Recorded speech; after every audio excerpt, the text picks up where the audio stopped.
Assalomu alaykum қазақ елі. Мен бүгінгі эфирімді мына кешегі өткен референдумда мен бақылаушы болдым. 47-ші мектептің 389-ші бақылау учаскесінде. Менің бақылауым бойынша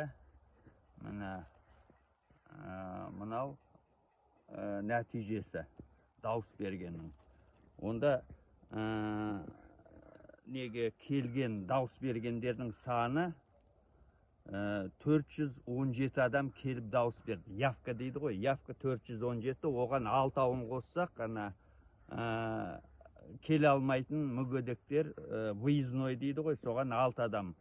Сонда дауыс бергендердің жалпы саны 423 адам болды. Ал енді неге келгенде оны дауыс беру нәтижелер туралы комиссияның шығарған хаттамасына жүгінсек, жалпы учаскада референдумға дауыс беруге тіркелген адамдар саны 2427 адам екен. Есептеңіз, 2427. Менің есебім бойынша қатысқан 423 адам болса, ол шамамен 17%-дан сәл асады. 4,2, сондай 4,24% сондай дауыс болады. Бірақ мына хаттамада олар көп қосуға мүмкіндігі болмады, бірақ бәрібір 56 дауысты олар қосып жіберген. Сонда бұлардың несі бойынша 479 адам бюллетень алып дауыс берді деп есептеген. 479 адам. Соны комиссияның нелеріне бөліп тастаған. Оның ішінде, мысалға,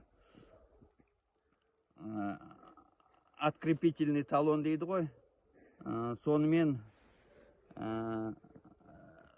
шығып кеткендер саны 2 дейді.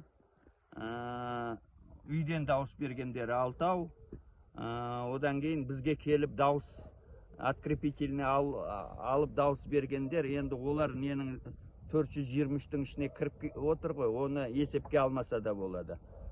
Сонда бұлар 56 дауысты ұрлап отырғаны анық. Мысалға, мен бір не жіберген жоқпын. Арасында бір 4-5-6 минутқа бірнеше рет шыққан кезінде мен телефонның камерасын қосып, оны тексеріп, неге бюллетендер салатын неге жәшікке бағыттап қойған, оның бәрі тіркеліп отырды. Сол себепте де ешқандай жіберіп алған